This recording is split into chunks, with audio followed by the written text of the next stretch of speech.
What is going on, ladies and gentlemen? Today we are gonna be reacting to the most requested video on this channel. They said I need to react to this, so we're gonna look into this video. This video right here is remembering Dale Earnhardt. So yeah, let's jump into it. Oh my gosh.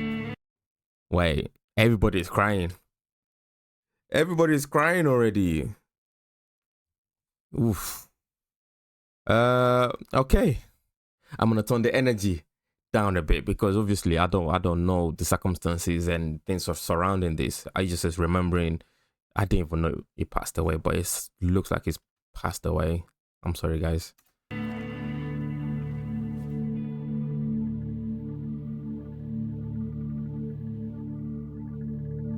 Dad would come into the bus and say, "Yeah, we all got cars that can win this race. You know, let's work together." And I'm like, whatever, man. I'm not working with nobody. I'm winning. He explained to me on Friday how the three of us together were going to win this race. It was going to take all three of us working together to win. The only time in his career that any of us can remember where Dale didn't really want to win the race. He's just back there kind of running interference. He was driving very aggressively, blocking. And I kept telling him, I said, Larry, if Dale keeps doing that, somebody's gonna wreck him. He can't keep cutting people off like that. It almost reminded me of a mother duckling or a mother hen protecting his two little chickens up there. Oh, so his teammates are already at the front and he's just holding everybody back. As it came down to that last lap, I said, boy, this is an exciting finish, storybook finish really, with Michael Waltrip in a Dale Earnhardt car and Dale Jr. right there and Dale Sr. trying to protect their turf. We get the white flags in the air and final lap. Michael and Dale Jr. go down into turn one and they got a little gap between everybody else and Dale's back there all over the place, you know, got everybody bottled up. We came off turn 2 for the last lap of the Daytona 500. I looked in my mirror and it looked perfect. And then it all got clustered up when we went in turn 3. I thought, everybody's not gonna get underneath Dale. You know, it's just not gonna happen. You know, I was down on the bottom as far as I could go, and Kenny had, you know, Dale pinched down like we was all trying to race the check flag. Sterling had a nose under Dale, and Dale cut him off one more time, and that was one time too many.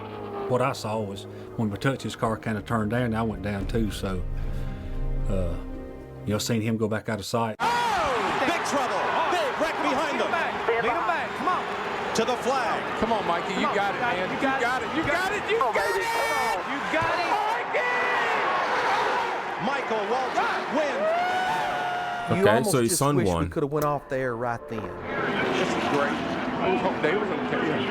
I guess he's all right, isn't he? Darrell Waltrip very somberly said, I hope Dale isn't hurt too bad. And I thought to myself, he can't be hurt too bad. My God. Just knew from the impact this season, it wasn't that hard. Yeah, I mean, no, it didn't look hit, dramatic but at all. Not like I've seen taken worse. harder. To me, at that point, everything was still okay. Everything, you know, we just had, you know, Dad just got caught in a wreck. I was sitting on the pit box and I jerked my headset off and jumped down, and I said, well, I better make sure he's okay. I put my headset back on. I said, Dale, you all right? Dale, you all right? And he never came back. I just walk over to Dale. When I took his net down, I was just, you know, I was just quite surprised as far as the condition he was in. I think when I first realized that we might be in trouble here, I saw Kenny walk to the car, and Kenny was in a panic mode. I knew he was in trouble. I knew he was in big trouble. You're looking inside turn 3 where rescue workers are helping Dale Earnhardt to get out of his car. I was the first physician to get to the car. We very quickly realized that, you know, he's not breathing, and so we started CPR. We look in the booth and we're looking on the monitor. I didn't realize the first couple times, but about the time Dale hits the wall, Kenny Schrader hits Dale. And so not only did he go forward, but then he went the side impact that as way. well. That scared me. Basically, once we started the CPR, it became very apparent that he had a basal skull fracture. At that point, he basically was a cardiac arrest. And therefore spending more time at the scene is not going to benefit his situation. While Earnhardt's driver Michael Waltrip celebrates Dale Earnhardt. rides the back of an ambulance to the Halifax Medical Center. Damn. Kenny Schrader called me around to the side and said, I said, it's not good. He said, well, I mean, we're going to be out for a while? and he was white as a sheet. And he said, and it just don't look good. Having to tell that to Richard was not, you know, I mean, I didn't tell him he was dead. I didn't know he was dead. I knew it wasn't good. As I was in Victory Lane, I just thought, I began to wonder more and more as time passed why Dale wasn't there and why Dale Jr. wasn't there. The first familiar face I saw was Schrader. Dale had just been, you know, what I thought would probably wind up being fatally injured. And Mikey just won Daytona 500 his first race. You know, it was no decision. I needed to be down there, talk to Mikey. The moment in Victory Lane when I grabbed Schrader and I'm smiling, you know, and I was like, can you believe this? And he just didn't look right to me. I get the to come up and emotions. tell him that. I mean, it's just, It's like, what? I just felt Oh man, you so could sorry see for Mikey. He said, Dale, it's not good. Just know Dale's hurt. It's not good. And then and he said, I love you, and left. They had the cameras on Dale Jr. and Teresa rushing in to the hospital. That's when I started praying. One minute I'm going to Victory Circle, and the next minute I'm in a car headed to the hospital to check on Dale and see if what they're telling me is really true. I would say it was probably an hour or so. I was sitting there with Dale Jr. and a few of us sitting in the room together, and when they came in and told us that we lost Dale. The first time Buffy and I were alone, I said, he's gonna be okay, right? You know, I knew he was hurt, but I just was hoping that it wasn't the worst.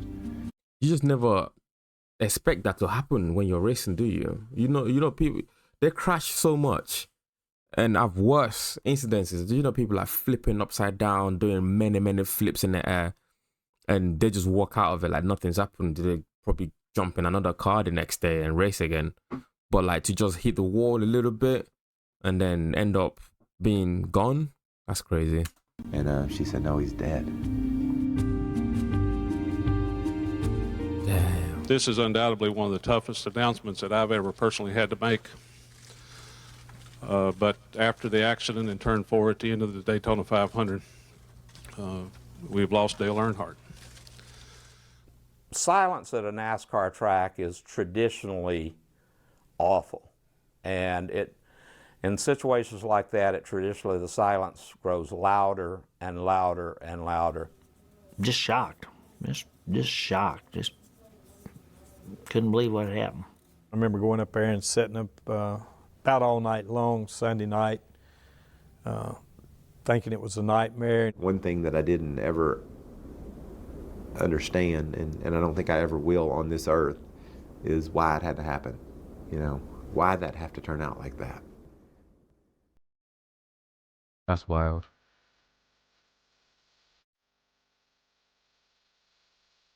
Dale Earnhardt was Superman. We thought that Dale would never be hurt. And we were wrong.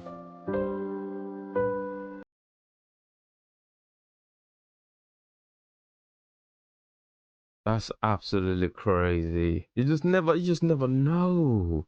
The smallest thing can cause the biggest outcome of your life. Like, he's crashed many times, I'm guessing, and nothing's ever happened.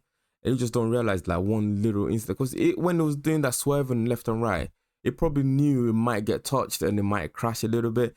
But you would never think that might be his last ever incident. You know what I'm saying? It's very sad. Very, very sad.